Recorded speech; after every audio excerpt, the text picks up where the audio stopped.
Hubo un tiempo en que Colombia no era un país, era un campo de batalla, un eco de explosiones, un país paralizado por el miedo.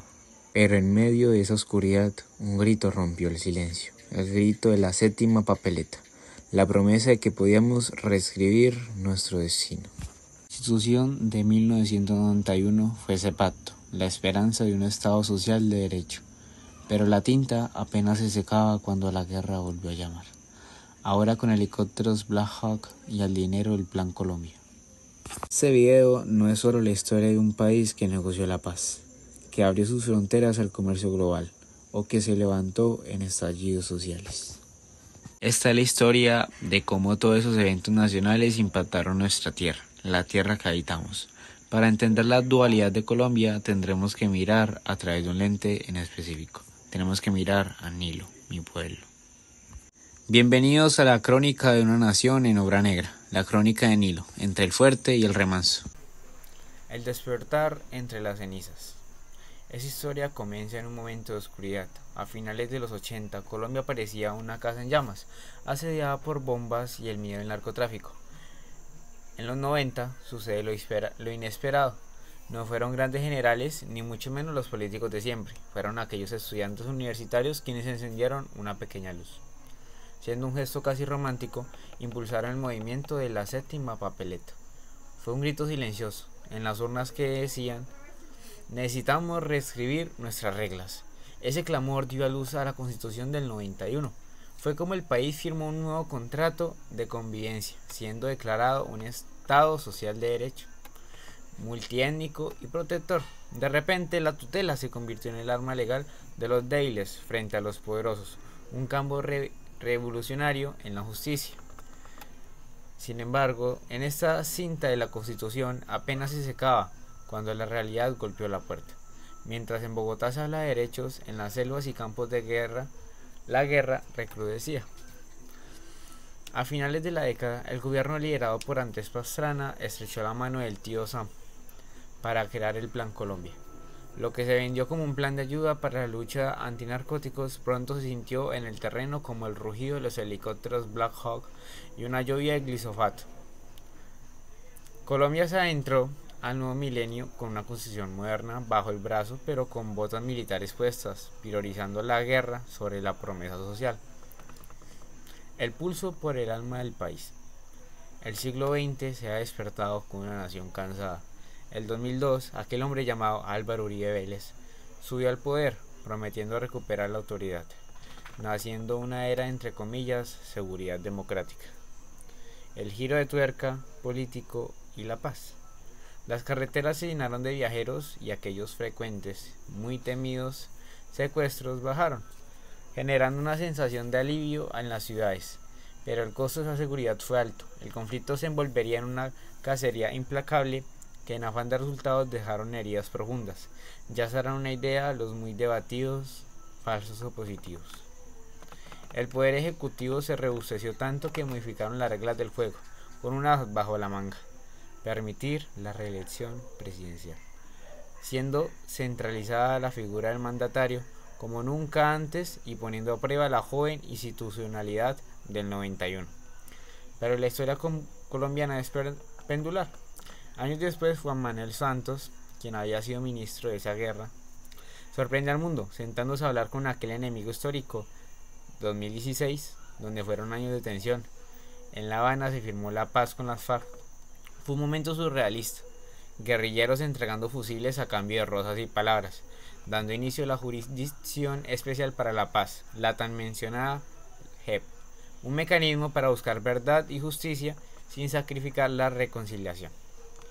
Ese terremoto político que se venía avecinando rompió los diques tradicionales. El bipartidismo se desmoronó, dando paso a una explosión de colores, desde el Centro Democrático hasta la Alianza Verde. De manera silenciosa pero muy influyente, los partidos confesionales evangélicos se convirtieron en un nuevo actor de poder, movilizando votos, promoviendo agendas conservadoras.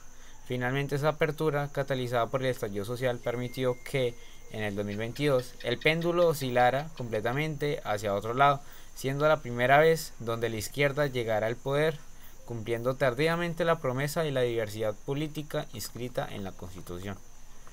el mercado, la calle y la fe.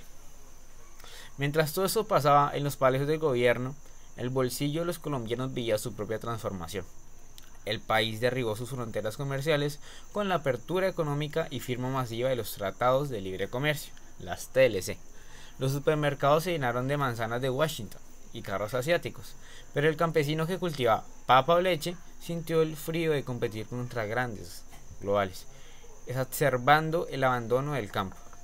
La sociedad, que había estado callada por el miedo a la guerra, empezó a perder el miedo a hablar. Las plazas se llenaron. Primero fueron marchas contra la violencia, pero aquel 2019 a 2021 fueron donde las calles ardieron en el tan llamado estallido social. Jóvenes que sin un futuro claro bloquearon vías con paso firme a ser escuchados, demostrando que la tutela ya no bastaba. Cuando el país intentaba entenderse, llegó un enemigo invisible, aquel COVID-19, donde la pandemia nos encerró y nos mostró la cara más cruda de nuestra desigualdad, disparando la pobreza y evidenciando que la informalidad laboral es el verdadero estallido social de no derecho de muchos colombianos. Ecos en nuestra tierra, la dualidad de Nilo, mi pueblo. Finalmente, aterrizando en esa historia nacional, en mi propio suelo, Nilo se revela no solo como un testigo, sino como un protagonista silencioso de las transformaciones de estas 3 décadas. En este rincón de Cundinamarca, la gran política de Estado dejó de ser abstracta para volverse paisaje y cotidianidad. Durante los años más duros del conflicto, mientras el país debatía la seguridad democrática en los titulares, los nilenses sentían la vibración de la guerra bajo sus pies. Las 15.000 hectáreas del fuerte militar de Tolemaida se consolidaron como el gran laboratorio del Plan Colombia.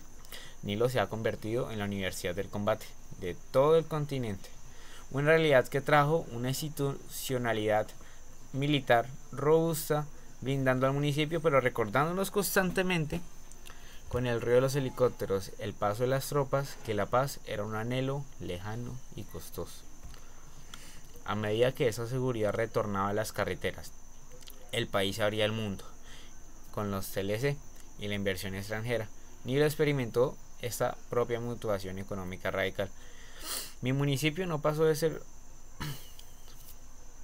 ser un estratégico militar a convertirse en el refugio de descanso predilecto del centro del país. Esa confianza inversionista se materializó aquí en ladrillo y cemento. Grandes condominios como Payandé transformaron el uso de nuestro suelo, elevando el valor de la tierra y atrayendo una población flotante que dinamiza la economía de mi pueblo cada fin de semana o cada temporada. Pero esa modernidad ha tenido 2 caras. La de la Constitución del 91 aplicada con desigualdad.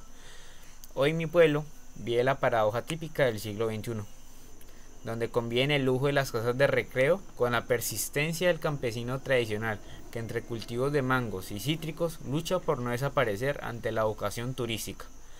Esta pandemia nos enseñó la fragilidad de este nuevo modelo. Cuando los turistas se fueron de mi pueblo, quedó el descubierto que el desarrollo no ha llegado por igual a todas nuestras veredas. El factor religioso, tan potente a nivel nacional, aquí se traduce en una fe comunitaria que a menudo es la primera red de apoyo social ante la ausencia de este Estado. Así, mi territorio es hoy el espejo de una nación, un lugar que logró superar la violencia armada directa, pero que enfrenta ahora el inmenso reto de cerrar las brechas sociales, buscando que la prosperidad de los condominios y la fortaleza de la base militar se traduzcan en bienestar real para el habitante de a pie. Cerrando todo este recorderis sobre la historia de Colombia, dejaré un pequeño mensaje. La historia de Colombia es en esencia la lucha por llevar la tinta de la Constitución del 91 desde el papel en Bogotá hasta el agua, la tierra y el corazón de cada municipio, como mi pueblo, como Nilo.